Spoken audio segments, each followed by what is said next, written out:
Exercise 2 का 5th ये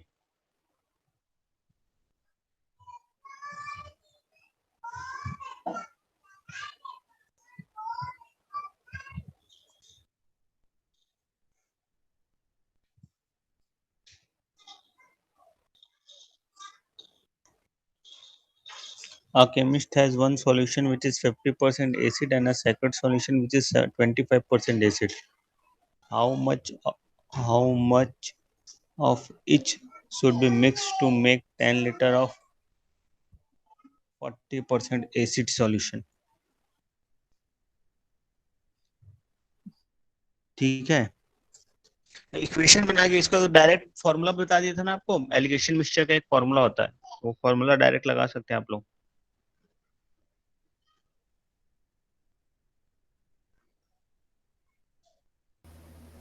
sir लेकिन उससे याद है ना? आंसर नहीं निकला था। आंसर नहीं निकला था, आंसर नहीं निकला, आंसर निकालने बोला था ना आप लोग। आंसर 3 फिर बाई से 2 आया था बता। और पीछे 6 बाई 4 आया था। ऐसे देखो, फिर से करते हैं। जैसे यहाँ पे कोई भी मतलब जो भी क्वालिटी है, जो लेस क्वालिटी है, इसको चीपर क्वालिटी भी बोलते हैं,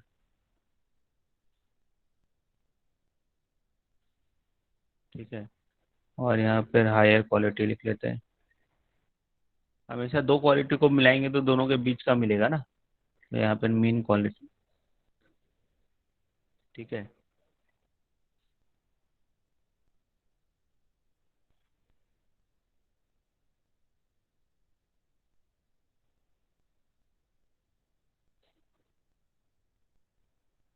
उसके बाद फिर यहाँ पर सपोज करो ये वाला हम एक्स ले रहे हैं, चीपर क्वालिटी एक्स ले रहे हैं, तो यहाँ पर हम इसी का क्वांटिटी लेंगे ना, इसी जो चीपर का क्वांटिटी,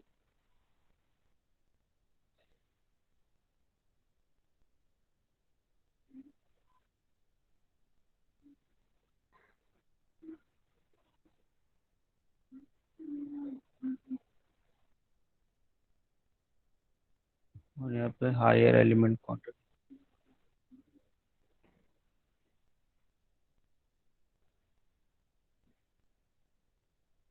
ठीक है।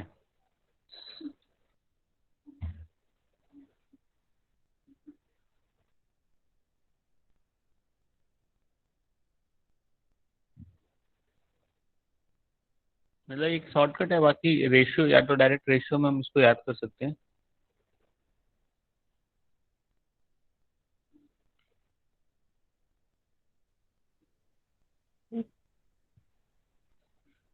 यहाँ से मिलेगा क्वांटिटी ऑफ चीपर, लेकिन हमको लिखना क्या है, हायर माइनस मीन, ठीक है ना।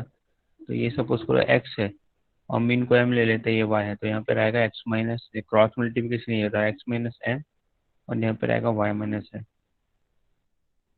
ठीक है। तो अगर रेशियो में लिखना है तो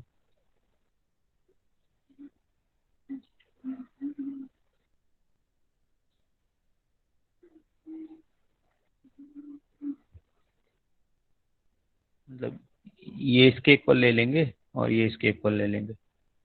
तो फिर से अगर हम बोले इसको ऐसा, यहाँ पर लोअर, यहाँ पर हायर, यहाँ पर मीन, ठीक है। लोअर का क्वांटिटी एक्स, हायर का क्वांटिटी वाई, तो x by Y equal to होता है, वाई में क्या आ रहा है, एल माइनस एम, तो लोअर माइनस मीन, और वाई में आ रहा है ना, वाई में लोअर माइनस, एक्स में क्या आ रहा है देखो, एक्स के स्ट्रेट, एक्स के लाइन में क्या आ रहा है देखो, एक्स के लाइन में एच माइनस एम आ रहा है, और वाई के लाइन में एम बड़ा होता है, एम माइनस एम, बस ऐसे। उल्टा रिवर्स होता है। तो अगर ये यहाँ पर हम चीपर का क्वालिटी ले रहे हैं तो हायर माइनस मीडियन रहेगा, और नीचे लोअर हायर का क्वांटिटी ले रहे हैं तो ये हो गया lower quality minus higher quality का रेशियो क्या मिक्स किया है, ठीक है। ऐसे ही किए थे ना, यही फॉर्मूले से नहीं आ रहा है आंसर। सर इक्वेशन बनाएंगे तो आंसर आ गया 6, x is equal to 6 and y is equal to 4। इससे भी आ जाएगा देखो, 50% एसिड एंड 25% एसिड, और बनाना 40% है ना। तो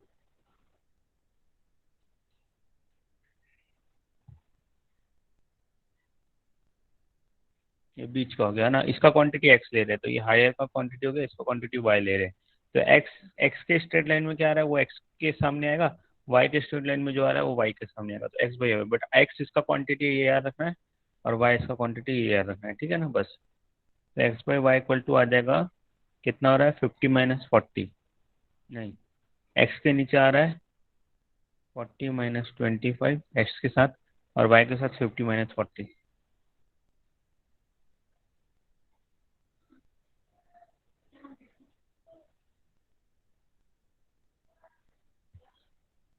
तो 3:2 में डिवाइड हो रहा है, तो 3:2 में डिवाइड करेंगे 10 को,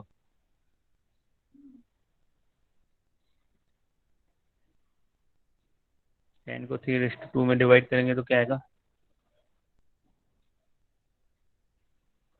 6 एंड 4 है ना।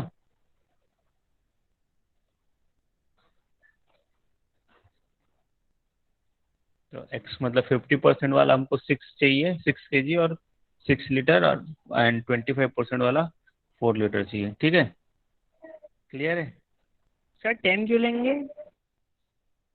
10 टोटल दिया है ना, 10 टोटल को ही तो हमको डिवाइड करना है, मतलब ये रेशियो हमको यहाँ से मिल जाता है। अब आपको 100 लीटर को डिवाइड करना है तो 100 लीटर को डिवाइड करो 60/40 आ जाएगा, 50 लीटर डिवाइड करना है तो 50 को करो 30/20 आ जाएगा, यहाँ 10 लीटर को डिवाइड करना है तो 6 और 4 आ गया।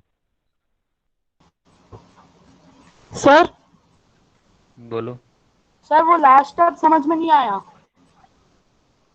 क्या है, सर वो लास्ट वाला स्टेप समझ में नहीं आया सर। ये वाला, यस सर। इसमें हमको रेशियो आ गया कि किस रेशियो में मिक्स करना है, ठीक है ना। मतलब 40% का एसिड बनाने के लिए, 40% एसिड सॉल्यूशन बनाने के लिए हमको 50 वाले को कितना डालना है, 50 वाला है ना acid which is 50% concentrate and acid which is 25% concentrate का रेशियो हम रख रहे हैं 3:2, तब जाके 40 बनेगा। तो टोटल 10 लीटर को हम बनाना है, तो 10 लीटर में कितना, 10 लीटर को 3:2 में डिवाइड करेंगे तो 50 वाला कंसनट्रेट कितना डलेगा, 6 लीटर डलेगा, और 25 वाला कंसनट्रेट कितना चलेगा, 4 लीटर डलेगा। 10 को 3:2 में डिवाइड करना है ना, अभी क्लियर है। यस सर समझ में आ गया। ठीक है, और क्या डाउट है 10th।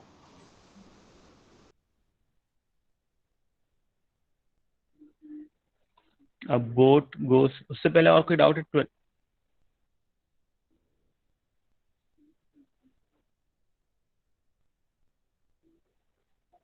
और किसी का 10th से पहले कोई डाउट नहीं है ना।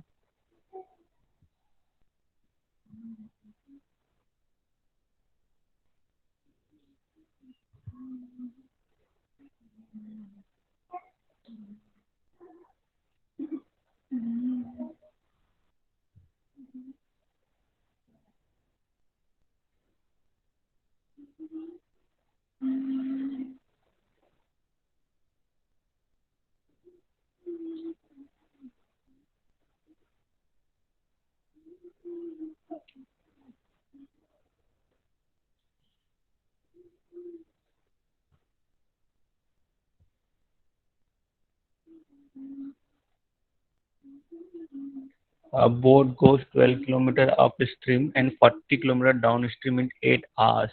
अच्छा, अपस्ट्रीम एंड डाउनस्ट्रीम पता है ना। जैसे कभी भी ये रिवर में स्ट्रीम का जो यस सर। स्ट्रीम का कुछ फ्लो होता है, सपोज करो स्ट्रीम का फ्लो 2 किलोमीटर पर आवर है, तो अगर हम इसमें कुछ भी सामान रख देते हैं, कोई बोट रख देते हैं, है ना, अगर बोट का कोई स्पीड नहीं है तो वो 2 किलोमीटर पर आवर की स्पीड से तो जाएगा ही, स्ट्रीम के साथ जाएगा ही ना। और सपोज करो बोट भी स्ट्रीम के साथ जा रहा है, 3 किलोमीटर पर आवर के स्पीड से जा रहा है, तो स्पीड टोटल कितना हो जाएगा, 5 किलोमीटर पर आवर हो जाएगा। तो जब बोट स्ट्रीम के तरफ चलता है तो उसको हम क्या बोलते हैं, डाउन स्ट्रीम, स्ट्रीम के साथ जा रहा है। अप स्ट्रीम मतलब स्ट्रीम के अगेंस्ट जा रहा है। तो सपोज करो ये रिवर का फ्लो 2 किलोमीटर पर आवर है, और हम बोट को भी 2 किलोमीटर पर आवर से अप स्ट्रीम चला रहे हैं, तो इफेक्टिव स्पीड कुछ नहीं होगा, बोट कहीं अपनी जगह पे ही रहेगा बस, है ना। तो ऑब्वियस सी बात है कि अगर हमको अप स्ट्रीम ट्रैवल करना है तो इस स्पीड से ज़्यादा होना चाहिए। तो अगर ये 5 किलोमीटर पर आवर है, तब जाके हमारा इफेक्टिव स्पीड क्या होगा, 5 - 2 3 किलोमीटर पर आवर, ठीक है। तो अप स्ट्रीम में क्या करते हैं, रिवर का स्पीड माइनस करते हैं और डाउन स्ट्रीम में रिवर का स्पीड प्लस करते हैं।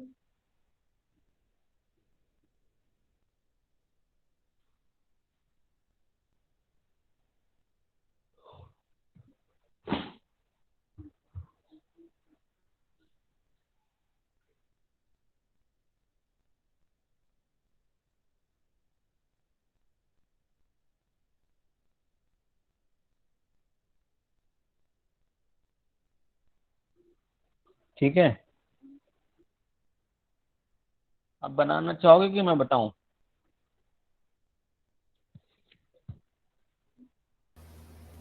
तो बता।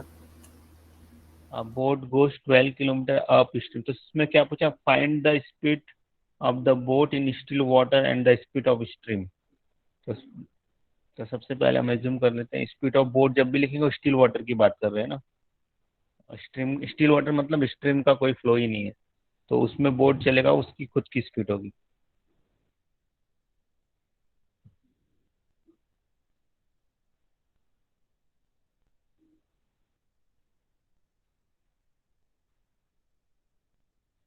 ठीक है, एज्यूम कर लिए। एंड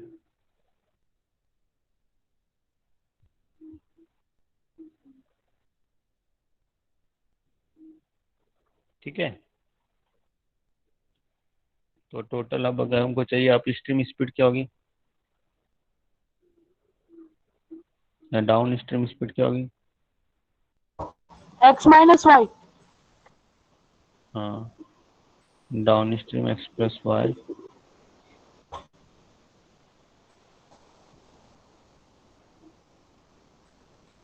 ठीक है, क्या क्लियर है x सब कोई? -y होगा? डाउन x+y होगा, डाउन में ऐड होता है और अप स्ट्रीम में अगेंस्ट फ्लो चल रहे ऐसा था, कंफ्यूज हो गया था।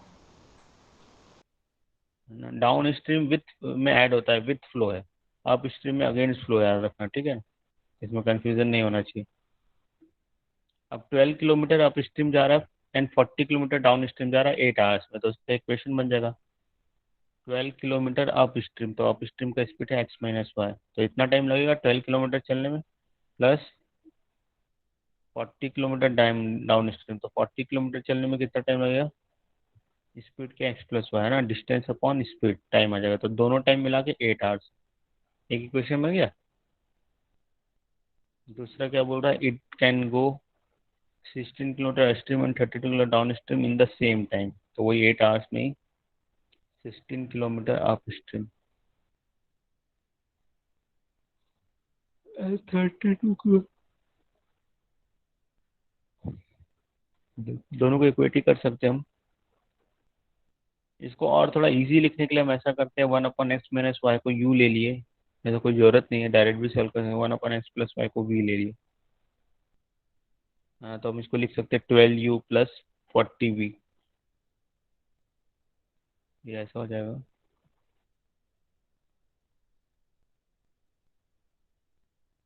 दोनों का लेफ्ट हैंड इक्वल टू 8 है, तो राइट हैंड भी हम इक्वल टू, ठीक है। अब सॉल्व कर लेंगे।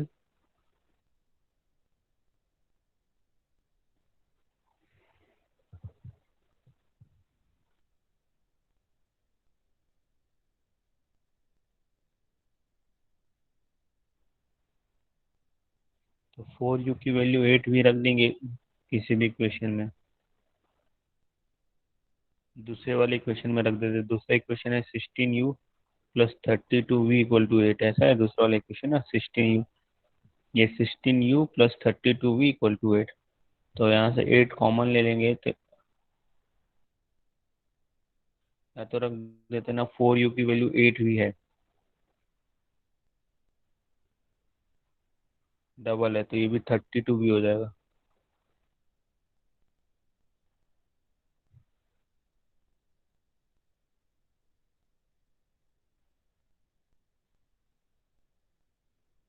v की वैल्यू 1/8 आ रही है।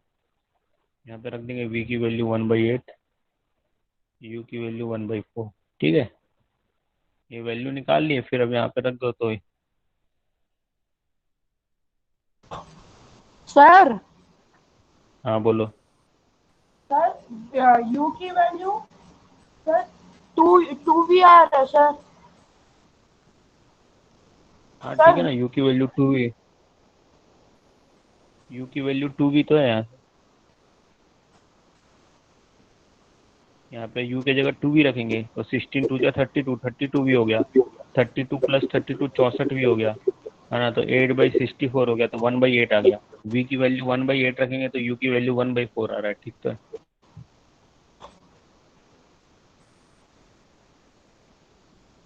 ठीक है, तो यहाँ से आ जाएगा x - y = 4 and x + y = 8। इसको फिर से सॉल्व कर लेंगे, दोनों को ऐड कर देंगे तो y और y कैंसिल हो जाएगा।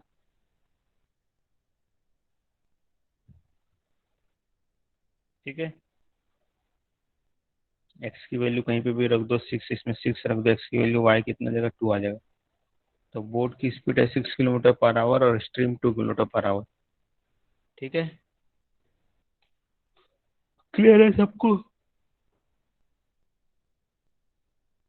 लिखना है क्या ये? सर एक्सरसाइज 3 का क्वेश्चन नंबर 7। यस सर लिखना है। Question 4 exercise 3।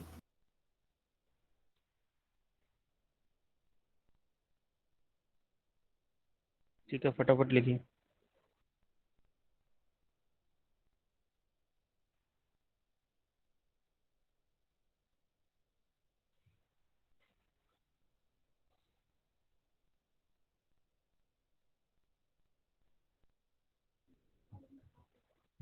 क्या?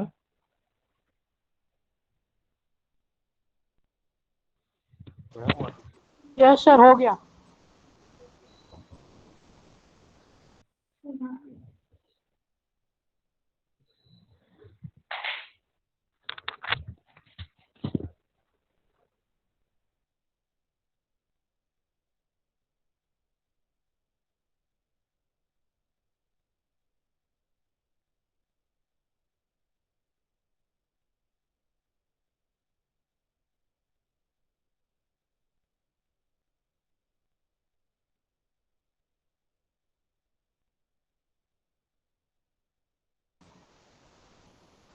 सर एक्सरसाइज 2 का क्वेश्चन नंबर 8।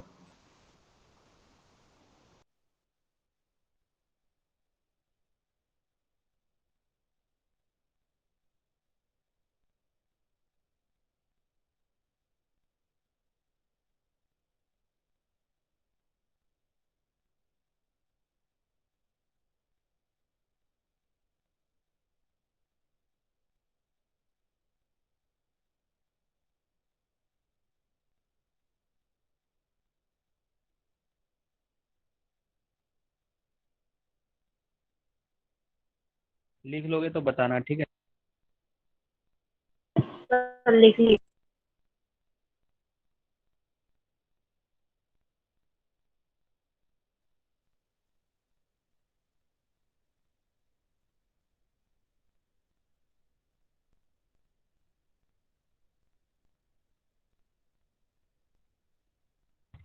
लिख लिए क्या? Yes sir. नेक्स्ट क्या है? Sir exercise 2 question number 8। Exercise 3 का question number 4। Okay. Sir question number 8 sir exercise 2 का।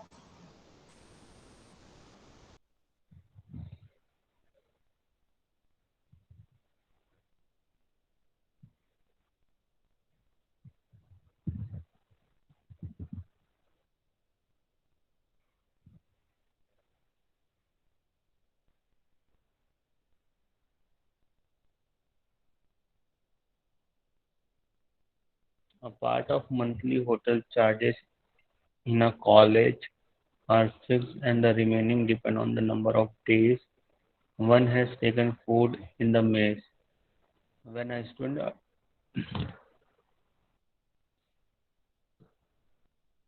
आप लोग इक्वेशन बना के इक्वेशन बनाए?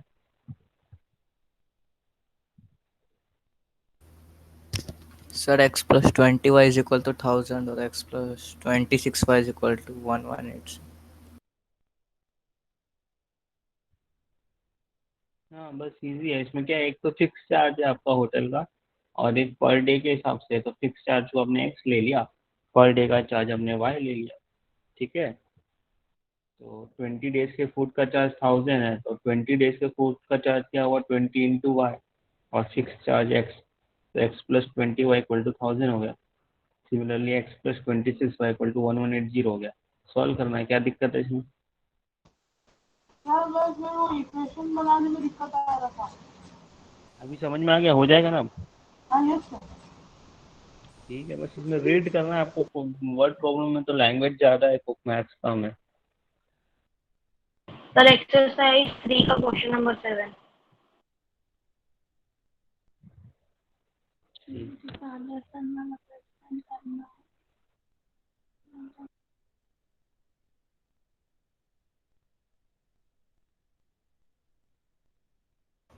सर एक्सरसाइज 3 का क्वेश्चन नंबर, सर एक्सरसाइज 2 का क्वेश्चन नंबर 9।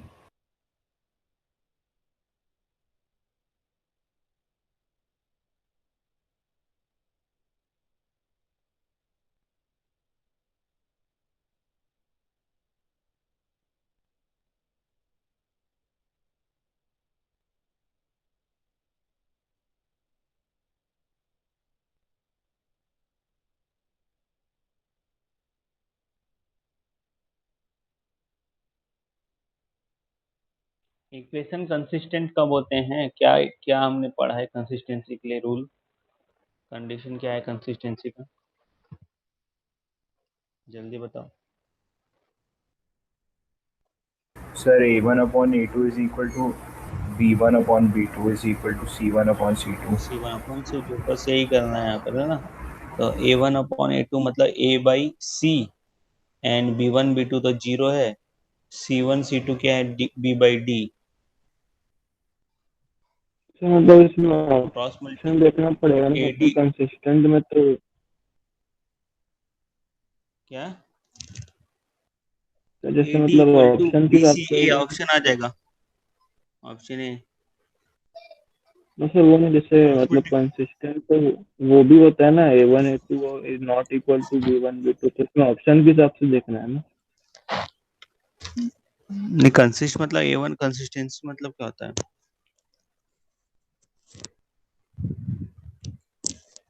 तो मतलब कंसिस्टेंट तो वो भी होता है ना, वन सॉल्यूशन वाला भी तो कंसिस्टेंट होता है ना। हाँ, इसमें ऑप्शन के हिसाब से आप लोगों को लिखना है। ऑप्शन में क्या है, वही ये बोल ऑप्शन रहे आ हैं रहा है ऑप्शन AD। के हिसाब से।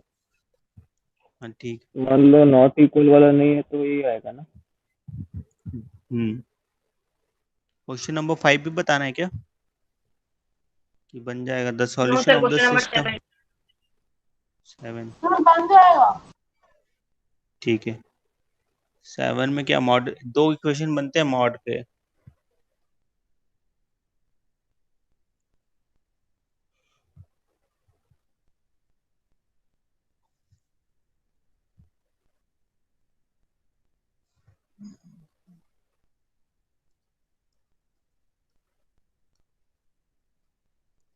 ऐसे ही है ना, x-3 x+1।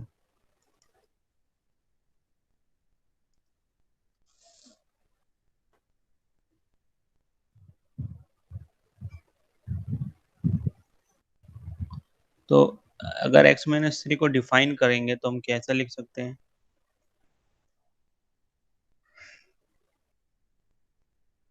ठीक है ना,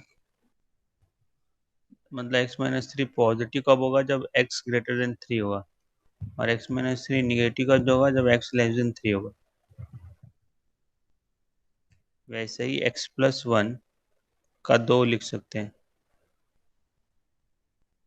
x+1 पॉजिटिव कब होगा, when x is greater than -1, और निगेटिव कब लेना पड़ेगा, when x is less than -1। ठीक है, तो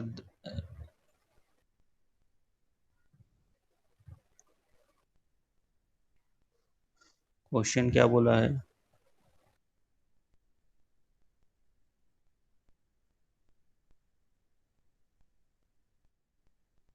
यहाँ रख के देखो ना, 1 रख के देखेंगे तो क्या आएगा, 4 आ जाएगा, 0 तो 1 तो सॉल्यूशन है नहीं, 1 माइनस 3 2 आ रहा है ना, 1 माइनस 3 2 और 1 प्लस 1 2, -1 आ रहा है, -1 आ रहा है ना, -4 हो गया तो +4 हो गया, 0 हो गया, 3 में ये 0 हो गया, नहीं बस ये आ रहा है -1। मिनी सॉल्यूशन हो सकता है कि नहीं, मतलब एक माइनस और भी तो सॉल्यूशन होंगे ना, सिर्फ -1 तो सॉल्यूशन होगा नहीं। इसको सॉल्व करके देखते हैं। अगर सॉल्व करना है तो ऐसा करेंगे, एक बार हम प्लस में ही सॉल्व कर लेते हैं, मतलब मान लेते हैं x greater than 3 है, x greater than 3 है तो ये भी पॉजिटिव आएगा, ये भी पॉजिटिव है।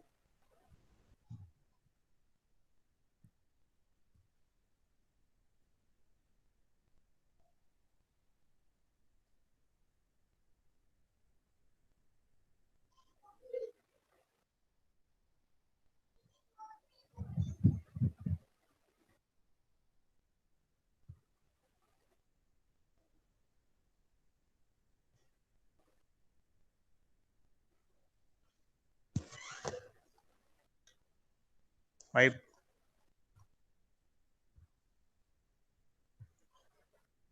ये आंसर greater than 3 है ना,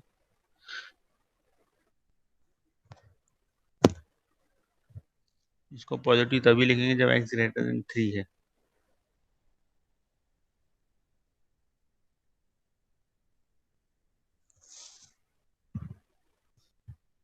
5/3 रख के देखो, सॉल्यूशन ये नहीं आएगा शायद। तो आप इस x को ग्रेटर देन 3 माने, क्या 3 वाले में आप x को ग्रेटर देन 3 माने, मतलब है x माइनस 3 को। हाँ, मॉडुलस फंक्शन ऐसे डिफाइन करते हैं ना, मतलब ये एब्सोल्यूट वैल्यू होगा, जैसे इसको कैसे समझते हैं, मॉड x है तो मॉड x एब्सोल्यूट वैल्यू, -2 रखेंगे तो +2 रखेगा, मिलेगा ना, 2 रखेंगे तो भी +2 मिलेगा।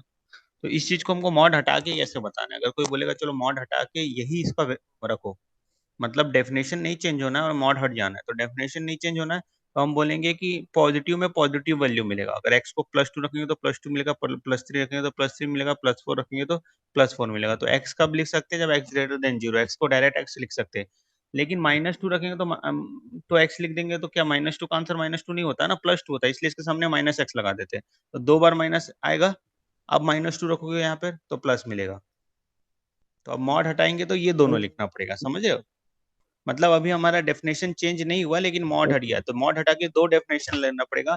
आप पॉजिटिव वैल्यू ले लो जब x ग्रेटर देन 0 तो डायरेक्ट आपका आंसर सही हो जाएगा, लेकिन जब आपका नेगेटिव वैल्यू तो एक और माइनस लगाना पड़ेगा जिससे वो पॉजिटिव बन जाएगा, ठीक है। तो हमेशा मॉड को ऐसा डिफाइन तो करते हैं। मतलब जब नेगेटिव बोलो, में तो 3 माइनस x लिखेंगे। आपका आवाज बिल्कुल समझ में नहीं आता है अर्णव। तो मैं बोल रहा हूँ कि जब मतलब नेगेटिव लेंगे तो 3 माइनस x लिखेंगे क्या? हाँ, 3 - x लिखेंगे, माइनस है ना तो माइनस मल्टीप्लाई करेंगे तो 3 - x हो जाएगा, लेकिन हमने क्या कंडीशन लिया ओके। था, x ग्रेटर देन 3 लिया था, उसके लिए दोनों पॉजिटिव आ रहा है, तो बट आंसर 5/3 आ रहा है ना, सॉल्व करके देखो 5/3 आ रहा है ना, सही आ रहा है, तो 5/3 तो ग्रेटर देन 3 है नहीं, तो आंसर सेटिस्फाई नहीं करना चाहिए, हम करा के भी देख लेते हैं तो क्लियर हो जाएगा।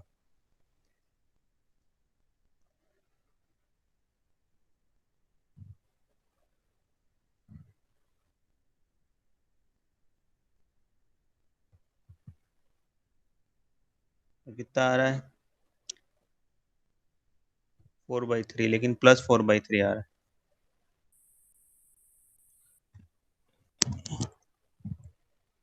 क्या आपकी स्क्रीन हाई है? हाँ 1 मिनट यार, ये स्क्रीन चला गया, 1 मिनट वेट।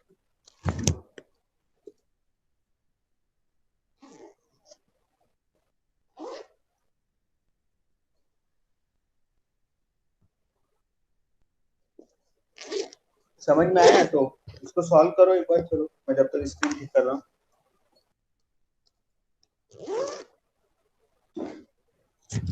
एक सॉल्यूशन तो दिख रहा है आपका, ऑप्शन में से सॉल्यूशन दिख रहा है, बट ये सर x का वैल्यू -1 आएगा। तो मेनी सॉल्यूशन वाला ऑप्शन भी हम सेलेक्ट कर सकते हैं और एक से ज्यादा सॉल्यूशन। क्या? सर मैनी नहीं माइनस होगा, वन होगा सर एक्स का मैनी वैल्यू। नहीं होगा।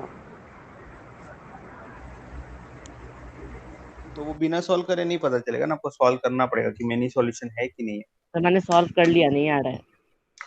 नहीं आ रहा है तो ऐसे ही सॉल्व करना पड़ेगा। एक बार माइनस, इसमें क्या करेंगे, 4 इक्वेशन बनेगा। एक बार x-3 को माइनस लेंगे और x+1 को प्लस ले लेंगे, एक बार दोनों को माइनस लेंगे, एक बार दोनों को प्लस लेंगे। ठीक है, तो चारों इक्वेशन सॉल्व करने से क्या क्या आंसर आ रहा है देखना पड़ेगा, और फिर वो आंसर सेटिस्फाई कर रहा है कि नहीं ये देखना पड़ेगा।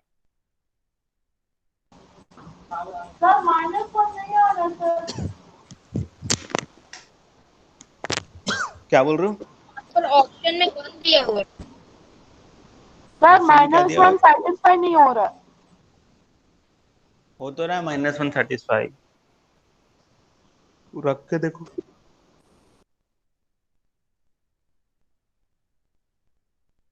सिर्फ -1 ही तो सेटिस्फाई हो रहा है, आप बोल रहे हो -1 सेटिस्फाई नहीं हो रहा है।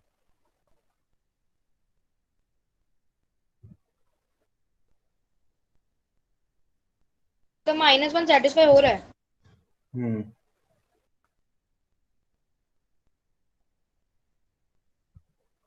सर पर आंसर 1 दिया हुआ है। ए दिया आंसर। Yes sir. नहीं नहीं, सर, ए तो नहीं नो आएगा सर, तो। सी दिया है लेकिन वो भी गलत। क्या?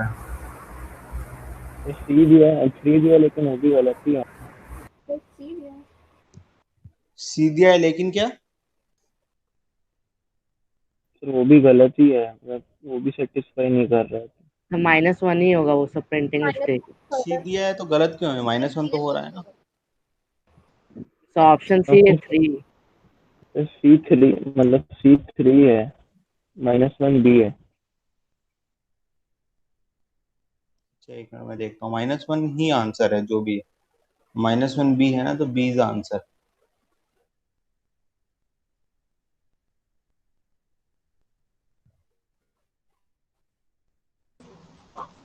सर कैसे सर, मेरे को तो नहीं आ रहा है।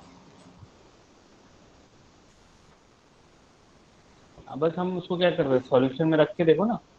सर -1, अब सर मतलब एक्स के प्लेस में -1 रख रहा हूँ तो नहीं हो रहा है। क्यों नहीं आ रहा है, रखो ना। 3 -1 कितना हो रहा है? -4 हो रहा है। Yes sir. हाँ, -4 का मॉड 4 हो गया, और 1 - 1 0 हो गया, तो आ क्या रहा है? 4 आ रहा है ना भाई। इतना सा चीज है, सब्स्टिट्यूट ही करना है बस। सर उसमें +2 भी है ना। हाँ तो +2 थोड़ी ना, 2 इंटू में ना। 2 जीरो वाले स्टम्प के साथ इंटू में, तो जीरो नहीं हो जाएगा वो? यस ठीक है, सर। रुको मैं स्क्रीन।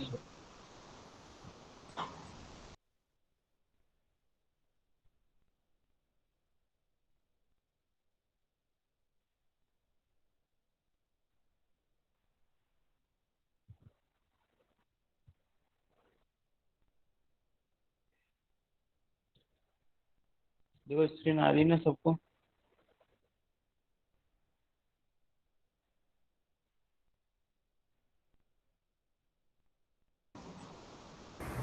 सर -1 ही होगा, क्योंकि अगर एक बार x-3 को पॉजिटिव ले और x+1 को नेगेटिव ले, तब कब भी -1 ही आ रहा है।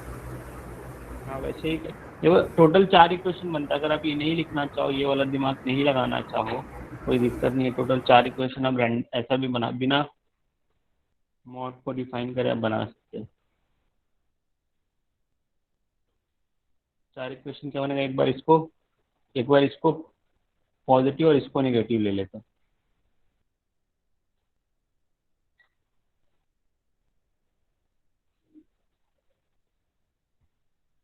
एक बार दोनों को पॉजिटिव ले लिया ना, तो दोनों को पॉजिटिव से नो सॉल्यूशन आ रहा है। दोनों को पॉजिटिव ले लिया, ठीक है। तो कितना हो गया, -x।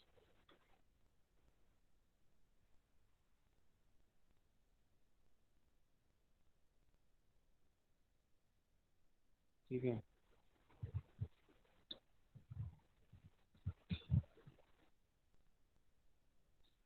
और -9 रख के देखो। -9 रखेंगे तो 12 हो गया है तो पहले ही, तो बहुत बड़ी वैल्यू आ रही है।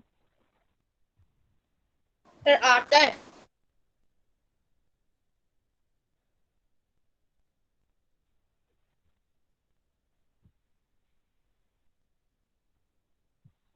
मतलब ये एब्सोल्यूट वैल्यू है ना, तो -9 -3 +12 हो रहा है। अगर ये -12 होता तो 4 आता, ऐसा नहीं कि 4 आता, सॉल्यूशन वहीं से लिया गया।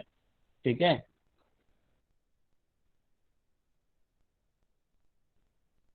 तो दूसरे में भी नहीं आ रहा है, फिर तीसरा क्या कर सकते हैं हम? अब इसको निगेटिव और इसको पॉजिटिव ले सकते हैं, तो इसको निगेटिव ले लो, 3 - x +2 x + 1 को पॉजिटिव,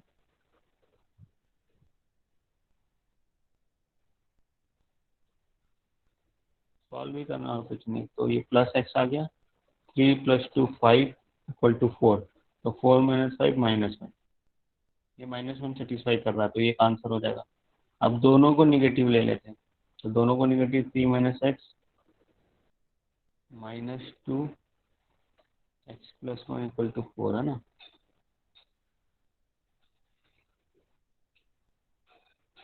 इसका भी -1 आ रहा है।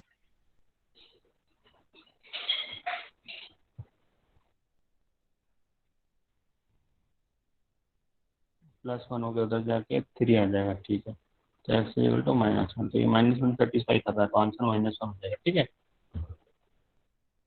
ऐसा सॉल्व कर सकते हैं, लेकिन यहाँ पर भी आपको एग्जाम्पल से भी पता चल जा रहा है, सॉरी आंसर से, ऑप्शन से।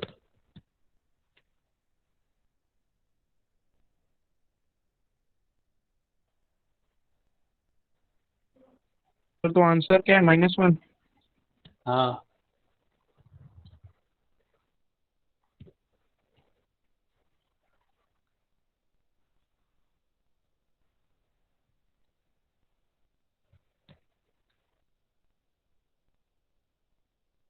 तो एक्सरसाइज 4 का थर्ड।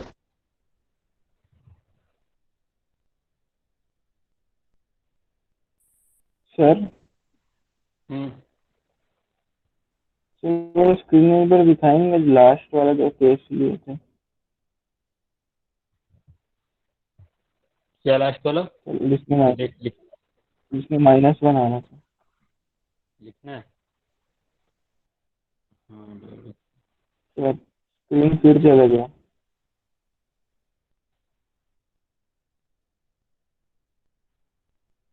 क्वेश्चन नंबर 5 भी चाहिए, ले स्क्रीन शॉट ले लो, आगे करते हैं। अरे यार, स्क्रीन फिर गया यार, दिमाग ही खराब हो गया।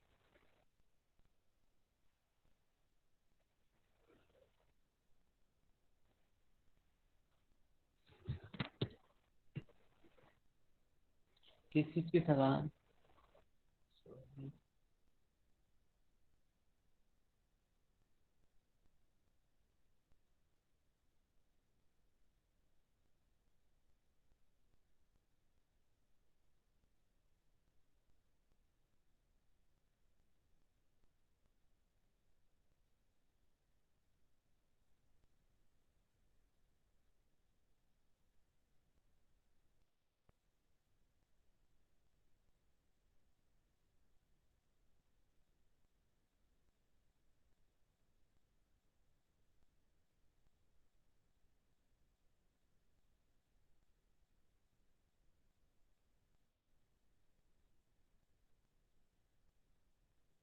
आपकी स्क्रीन चले गई।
एक मिनट ना, मेरा ब्राउजर ऑफ हो गया, मैं कर रहा हूँ।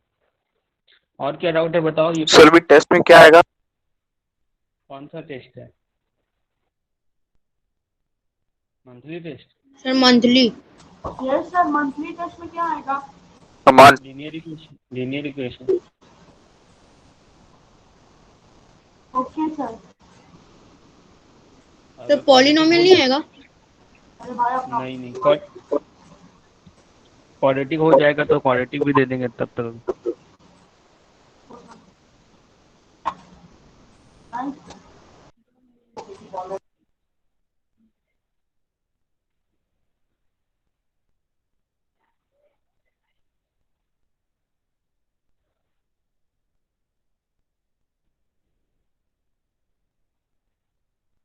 और क्या डाउट है? सर एक्सरसाइज 4 का थर्ड सेक्शन ए।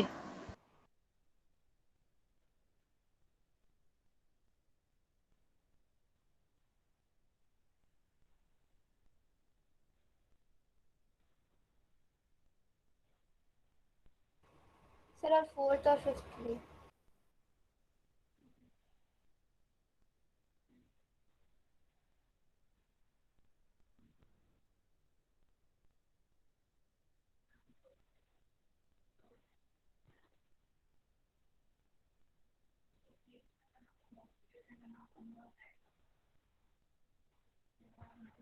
ये 2 कैंडल्स ऑफ सेम लेंथ आ रहा, ये ना?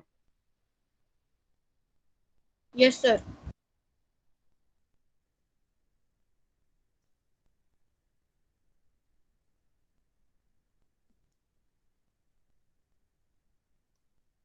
Two candles are of same length are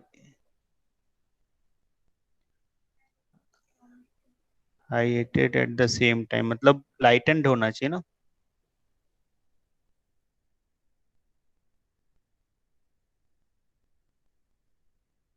The first is, ये lightened होना चाहिए। Two candles of the same length are lightened at the same time. The first is consumed in 6 hours and the second in 4 hours, assuming each candle burns at the constant rate, मतलब same rate नहीं, मतलब constant rate। okay, ठीक है। In how many hours after being lighted was the first candle twice the length of the second? ठीक है, दोनों same length की है, दोनों कैंडल का लेंथ कैसा है? सेम है, ठीक है ना। और एक सेम कांस्टेंट रेट मतलब जैसे फिक्स्ड रेट से कंज्यूम हो रहा है, वेरिएबल रेट नहीं है, कंजम्पशन का रेट सेम है, ठीक है ना।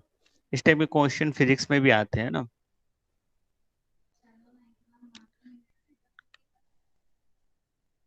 फर्स्ट कंज्यूम इन 6 आवर्स, दोनों की लेंथ सेम है, मतलब मटेरियल सेम है, ठीक है। पहला 6 आवर्स में कंज्यूम हो रहा है एंड सेकंड वन 4 आवर्स में, तो रेट ऑफ कंजम्पशन इसका ज्यादा है ना, फास्टर है ये, ठीक है। तो अब ये क्या पूछ रहा है क्वेश्चन में, how many hours after being lighted the first candle twice the length, है ना, ऑफ सेकंड, मतलब फर्स्ट कैंडल की जो लेंथ है वो सेकंड के ट्वाइस रह जाएगी। क्यों ऐसा बोल रहा है? क्योंकि फर्स्ट वाला जो धीरे कंज्यूम हो रहा है और सेकंड वाला फास्ट कंज्यूम हो रहा है, तो एक टाइम ऐसा आएगा कि जब ये फर्स्ट वाला सेकंड के हाफ रह जाएगा, तो वो समय हमको बताना है, ठीक है ना। तो रेट ऑफ कंजम्पशन इसका फर्स्ट वाले का एक्स ले लेते हैं और सेकंड वाले का रेट ऑफ कंजम्पशन वाई ले लेते हैं, ठीक है। सर। हम्म, सर वो सेकंड बोलिए। वाला फर्स्ट का हाफ होगा ना? क्या? सेकंड वाला फर्स्ट का हाफ होगा ना? सेकंड वाला फर्स्ट का हाफ, हाँ, सेकंड वाला जल्दी जा रहा है तो सेकंड वाला जो फर्स्ट का हाफ होगा, हाँ ठीक है। या ट्वाइस बोल रहा है, यहाँ पे ट्वाइस बोल रहा है, the first candle twice the length, तो सपोज करो कुछ 2 घंटे बाद इसका लेंथ रह जाता है 5, तो इसका लेंथ रहेगा 10, ऐसा बोल रहा है। क्योंकि फर्स्ट वाला स्लो बर्न हो रहा है तो फर्स्ट वाले का लेंथ धीरे धीरे कम होगा ना, और इसका लेंथ फास्ट कम होगा, तो इसका लेंथ कम रहेगा, इसका ज्यादा रहेगा। तो कितने टाइम बाद ऐसा समय आएगा जब फर्स्ट वाले का लेंथ डबल है और सेकंड वाले का फर्स्ट वाले के हाफ है? ठीक है ना, वो समय हमसे पूछा है। तो रेट ऑफ कंजम्पशन एक्स ले लिया और रेट ऑफ कंजम्पशन वाई ले लिए।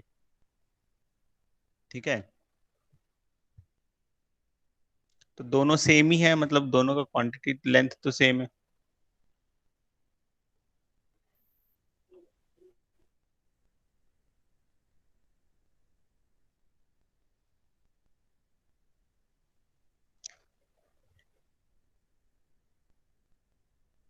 या लेंथ को अगर हम फिक्स कर लेते, लेंथ को अगर हम एल ले लेते, दोनों का लेंथ सेम है और ये 6 आवर्स में खत्म होता है, तो कंजम्पशन रेट क्या हो जाएगा, L/6 हो जाएगा, इसका 6 आवर्स में खत्म होता है।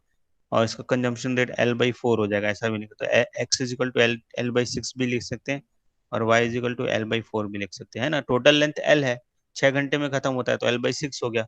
टोटल लेंथ L है, 4 आवर्स में खत्म होता है तो L/4 हो गया। एक ही इक्वेशन में काम हो जाएगा हमारा। ठीक है, अब क्या बोल रहा है कि इसका लेंथ जो है डबल रह जाना चाहिए, मतलब जितना ये खत्म हो रहा है इसका डबल ये खत्म हो जाएगा, तभी तो होगा। या जो बचा हुआ पार्ट है, डबल नहीं,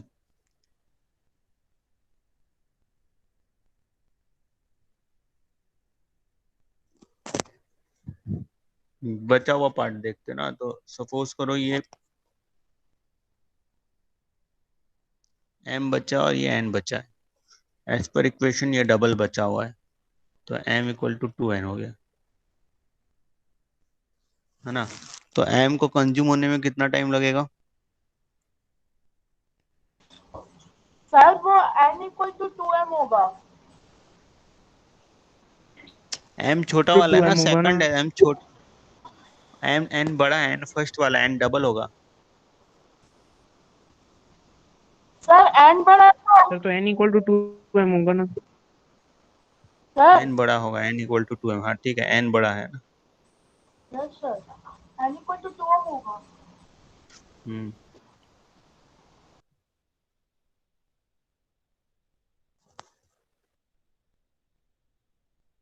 तो अच्छा, अब हम ये देखते हैं m को,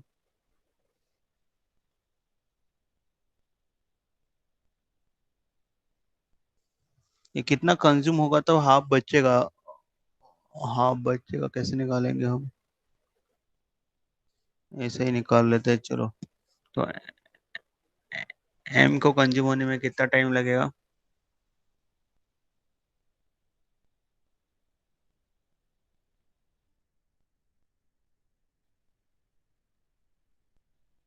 सर L/4 है आपकी ना। स्क्रीन चली गई।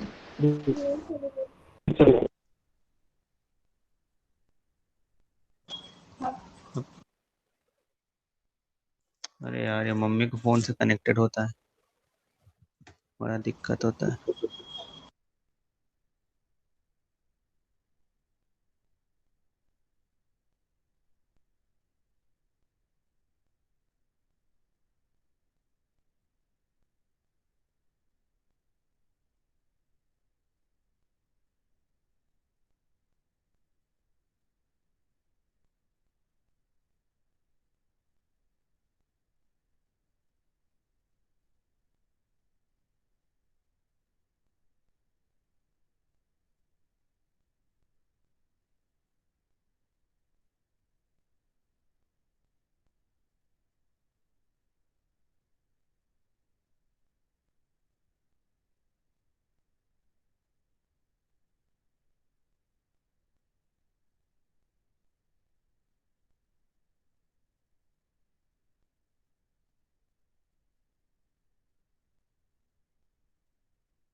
और क्या क्या डाउट पूछा बचा है बताइए, तो लैपटॉप में इंटरनेट कनेक्ट नहीं हो रहा है।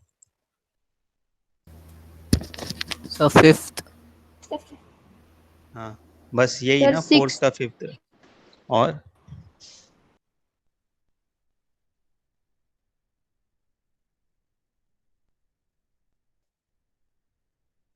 फिफ्थ क्या है? ये तो मॉड वाला है ना, बस Sir, मॉड हटा के सॉल्व करना है। ये तो सिंपल मॉड हटा के सॉल्व करना है। फिफ्थ में क्या डाउट हो सकता है भाई? 3 और -5 तो +3, ठीक है। 5 और 3 कितना होता है? 8। 8 में -3 कर दो कितना हो गया? 5। 5 में -7 कर दो कितना हो गया? 2। 2 आंसर आ रहा है। इसमें क्या है? सब अब पीछे -2 दिया है। नहीं नहीं, गलत है फिर। आंसर ही बहुत मिस प्रिंटिंग है। ये जो जो आंसर गलत है ना, लिख सर के 5 व्हाट्सएप पे माइनस भेजना 7 तो। माइनस सर 5 - 7 -2 होगा ना? -2 ही तो होगा। अच्छा हाँ, 5 - 7 -2 तो होगा। ठीक है, ठीक ठीक ठीक। हाँ 3 और ये 5 हो रहा है। 8 8 - 3 5 और 5 - 7 -2। ठीक है, कोई दिक्कत ही नहीं है इसमें। 6 क्या? Find the equation of the line which is parallel to this and passes through 5 - 6। ये वाला ना, पैरेलल लाइन का इक्वेशन कैसे लिखते हैं? उसका जो आपका फोर्थ। स्लोप सेम होगा। हाँ स्लोप सेम होगा, तो स्लोप सेम होगा तो ax और by वाला पार्ट सेम होगा ना। तो जो पैरेलल इक्वेशन बनेगा उसमें भी 3x - 2y आएगा ही आएगा। बस कांस्टेंट पार्ट अलग होता है। जैसे अपन लिखते हैं ना पैरेलल लाइन में a1/a2 b1/b2 सेम होता है, डिस्टेंस अलग होता है। इसलिए हम जो पैरेलल लाइन का इक्वेशन लिखेंगे उसमें 3x - 2y तो आएगा ही आएगा। देखो ऑप्शन में भी 3x - 2y है, तो 3x - 2y + c कर लेंगे। जो हमारा नया इक्वेशन बनेगा वो क्या बनेगा? 3x - 2y + c। तो लिखो चलो, equation of parallel to 3x - 2y + 5 will be equal to 3x - 2y + c। ठीक है ना। अब वो 5 और -6 से पास होता है, तो x और y की जगह 5 और -6 रख देंगे, c की वैल्यू निकल जाएगी। c की वैल्यू रख देंगे, आंसर आ जाएगा। क्लियर है?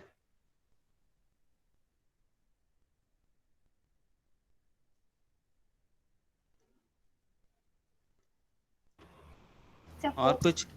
सर वो दोनों इक्वेशन में चूज करें तो फिर सर 5 और 6 एक्स की वैल्यू Sir, रखेंगे सर, जिसमें y और x की वैल्यू सेम हो जाएगा। y और x की वैल्यू 5 और -6 रहेगा सर, उसमें फिर टिक। हाँ 5 - 6 को रख के भी देख सकते हो दोनों इक्वेशन में, जिसमें सेटिस्फाई करेगा वो आंसर हो जाएगा।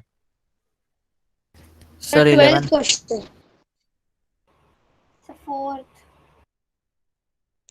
If a and b are real numbers, the equation this has a unique solution x.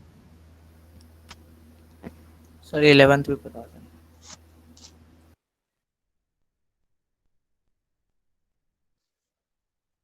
z कहाँ है? Find the value of z satisfying। Sir वो मतलब z की जगह x होना चाहिए ना? हाँ z की जगह Yes, x sir, होना X. चाहिए।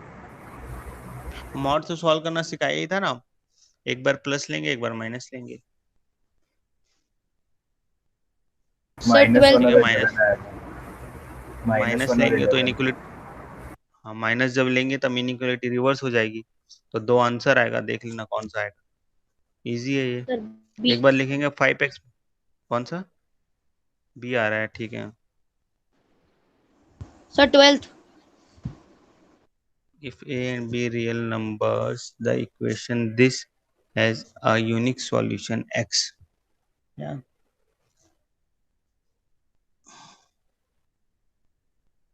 क्या बोल रहा है ये? जब b 3 में रहता है तो पूरा 3 होगा तो x का क्या? पूरा पार्ट ही कैंसिल हो जाएगा। d होगा ना, क्योंकि अगर b 3 होगा तो पूरा x का पार्ट ही कैंसिल हो जाएगा।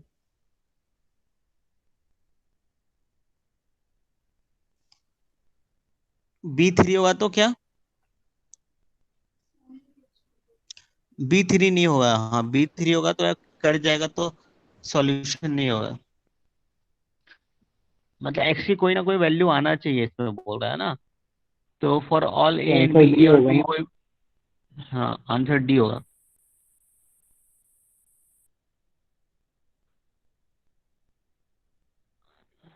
Sir, third. सर इसका आंसर डी सेक्शन, होगा। हाँ हाँ सेक्शन बी का थर्ड। Yes, sir.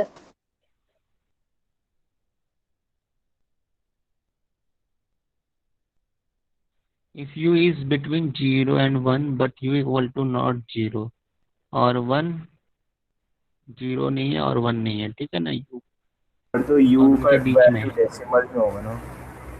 हाँ which of the following increase as u increases. तो जब u को इंक्रीज करोगे मतलब 0.25 से 0.5 करोगे, ऐसा देख लो, तो 0.5 का वैल्यू स्क्वायर। वैल्यू देख के कर सकते हैं ना, मतलब इसके दोनों पे 0 और 1 पे भी। हाँ हाँ, कोई भी वैल्यू लेके कर सकते हैं।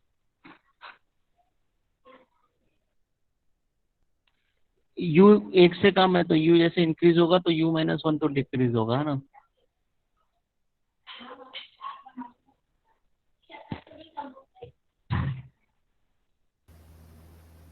सर यू स्क्वायर ही होगा।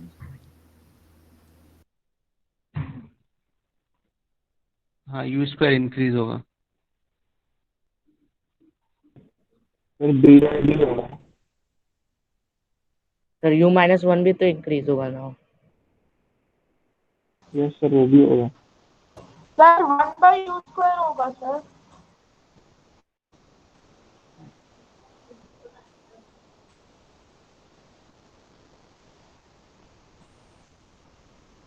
हाँ देख लो, इसमें ऑप्शन रख रख के देख लो कौन कौन सा इंक्रीज होगा। सर 1/u² का सबसे हाईएस्ट वैल्यू आ रहा है। सर u-1 और u स्क्वायर होगा। यस सर 1/u² सर, क्योंकि अगर सर इसका वैल्यू बढ़ेगा तो वैल्यूज का जैसे 1/0.2, ये क्या डाले ऊपर से।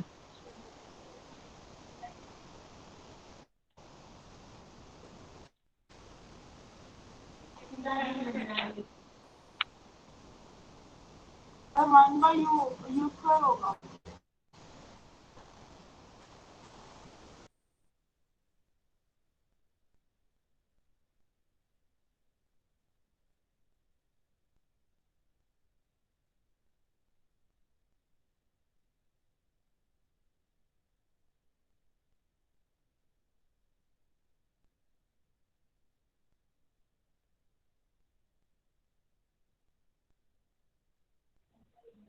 ठीक है, बाकी क्वेश्चन करके आना, जो एक आध क्वेश्चन बचेगा नेक्स्ट क्लास में बता दूंगा, ठीक है। तो मैंने चलो 45 से कैंडल दूसरी क्लास है तो। वाला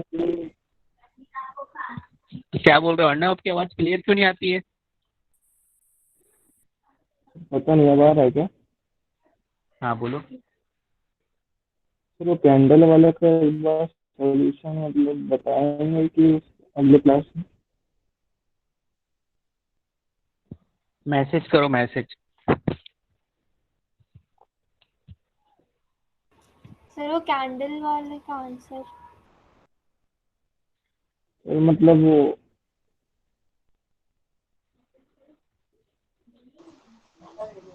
सर वो पूछ रहे हैं कि वो कैंडल वाला क्वेश्चन नेक्स्ट क्लास बताएंगे कि ठीक है, नहीं नेक्स्ट क्लास में, हाँ नेक्स्ट क्लास में बता दूँ। अभी स्क्रीन ऑफ हो गया है ना, नेक्स्ट क्लास में बता दूँ। Yes sir. ठीक है, नेक्स्ट क्लास में फिर एक आध दो जो भी डाउट होगा करके, क्वाड्रेटिक क्वाड्रेटिक भी पढ़ा दिया हो ना तो क्वाड्रेटिक भी बनाना चालू कर दो। अगर ये खत्म हो गया तो क्वाड्रेटिक बनाना चालू कर दो, उसके डाउट भी बता दूंगा। पॉलिनोमियल में हमने क्वाड्रेटिक की थ्योरी पूरी खत्म कर दी है, अभी उसके एग्जांपल्स एटलीस्ट बना के आओ, ठीक है।